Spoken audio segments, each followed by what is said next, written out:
number 4 na sa Kasiguran, Aurora. Update po tayo sa sitwasyon doon sa ulat on the spot ni Sandra Aguinaldo. Sandra?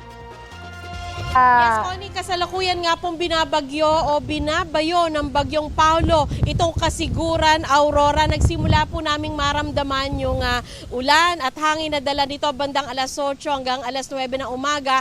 At pagkatapos po niyan, alas 10 hanggang ngayon, Connie, ay patuloy po yung malakas na ulan at hangin na dala nito. Sa amin pong paglilibot ay may mga bahagi pa nga ng kalsada na halos zero visibility na dahil sa lakas ng ulan at hangin.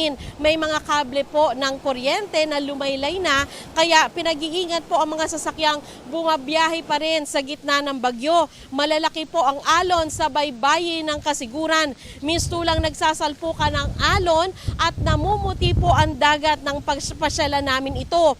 Kasama po sa babala ng Pag-asa dito sa Aurora ay daluyong na posibleng umabot ng 3 metro. Bandang alas 10 ng umaga hanggang ngayon ay dama namin yung bagsik ng bagyo at sa paglandfall po ng bagyong Paulo sa Dinalupige, Isabela kaninang alas 9, itinaas na rin po sa signal number 4 ang babala ng bagyo dito sa Kasiguran, Aurora batay sa 11 AM bulletin ng Pag-asa. May babala din ng landslide at baha dahil sa heavy rainfall warning. At Connie, dito nga po sa aking kinalalagyan dito sa Kasiguran, maipakita lamang namin sa inyo yung pong lakas ng hangin makikita sa aming kapaligiran.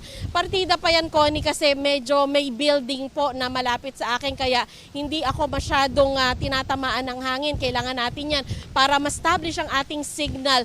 Pero may mga pagkakataon, Connie, dito na pag bumugso yung hangin, pwede itong makapagdala ng tao, lalo na kung medyo balingkinitan lamang. At ganun din, nakikita natin, Connie, yung pagbagsak kanina ng mga kable na kuryente at yung pagbagsak ng mga ilang bahagi ng puno dahil na rin po sa lakas ng hangin at ulan na dala ng bagyong Paulo. Yan muna po ang pinakahuling ulat mula dito sa Kasiguran, Aurora. Connie? Maraming salamat at ingat kayo dyan, Sandra Aguinaldo.